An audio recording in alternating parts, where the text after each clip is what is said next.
truc. Franck, tu es l'entraîneur président du club de Clermont. On est à 2 heures du coup d'envoi d'une rencontre importante pour le club. Comment celle-ci s'est préparée? On a préparé ça toute la semaine avec les recommandations de la fédération et dès ce matin on est venu monter les barnums. La ville nous a aidés pour mettre toutes les barrières, mettre tout le terrain aux normes pour la sécurité. Et on a fait les achats pour faire une buvette un peu plus conséquente en espérant beaucoup de spectateurs. Donc non, ça a été tranquillement, un peu de stress, mais ça a été bien organisé avec tous mes dirigeants et les bénévoles du club. Alors justement, c'est pas le genre de rencontre qu'on a l'habitude de vivre le week-end. Qu'est-ce qui change par rapport à une rencontre de promotion d'honneur, justement en termes d'organisation? C'est tout ce qui nous demande autour, c'est-à-dire il nous faut un médecin, il faut une société de sécurité, il faut mettre des barrières autour. Qu'est-ce qu'il y a encore?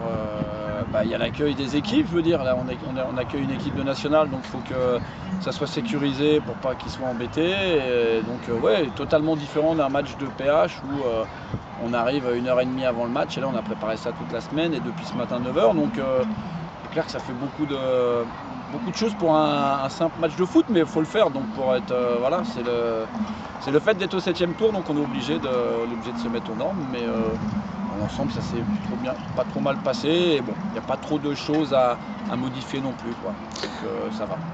Alors là je m'adresse à l'entraîneur que tu es, un 7e tour de Coupe de France, c'est pas donné à tout le monde.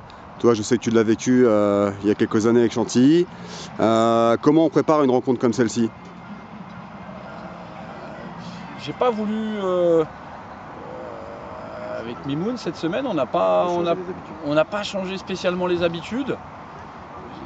Non, moi parce que je veux pas que les joueurs aient la pression, je veux justement qu'ils soient excités, et c'est le cas.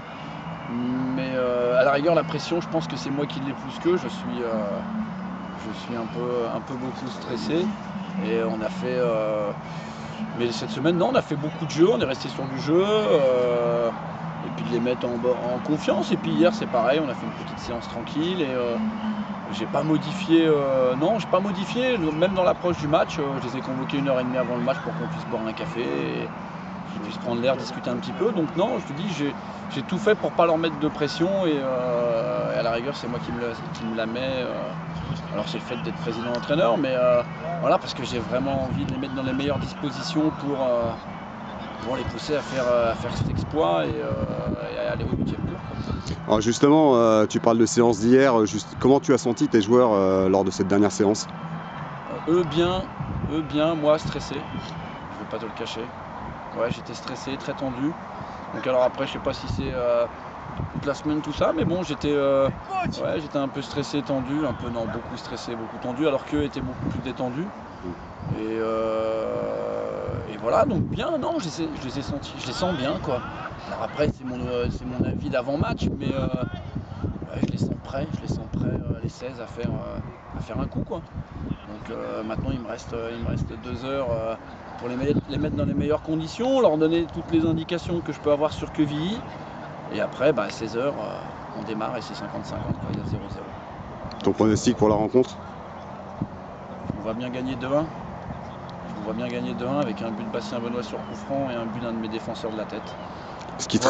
Voilà le petit rêve que j'ai fait dans la semaine. Donc en plus c'est bien, ils ne le verront pas avant le match, mais oui, je vois nous imposer 2-1 sur un coup franc de Bastien et un but d'un de mes grands gaillards de la tête sur un corner ou un coup de pied arrêté. Donc après je leur souhaite vraiment de vivre ça. Humainement, alors après il y a l'aspect sportif, c'est très bien, mais humainement c'est quelque chose de fort, quoi. Moi je l'ai vécu avec Chantilly, et voilà, ça resserre un groupe, ça crée des liens énormes, et ça nous sera bénéfique pour le restant de la saison.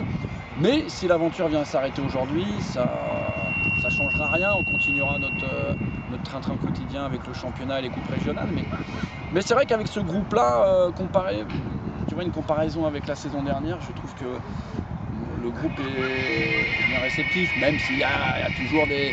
Mais le groupe vit bien sur le terrain, et ça se ressent par les résultats. On est 5 matchs en défaite sans encaisser de but, donc Je pense que s'ils affichent le même état d'esprit et qu'ils forment vraiment qu'un, je pense qu'ils sont capables de soulever des montagnes, et, à commencer par Quevilly aujourd'hui. Donc on va tout faire pour, quoi. Enfin, je vais tout faire pour les mettre au taquet, qui rentrent, et que j'ai 16 guerriers avec le même objectif, c'est-à-dire d'aller au 8e tour et de battre Quevilly chez nous, quoi. Mais je te dis, dans l'approche du match, je vais leur dire, on est à la maison, le match à la maison, donc à la maison on doit être intraitable, que ça soit une nationale ou pas. Je ne vais pas leur mettre de pression, je vais faire comme si c'était un match de championnat avec 2-3 petits trucs en plus.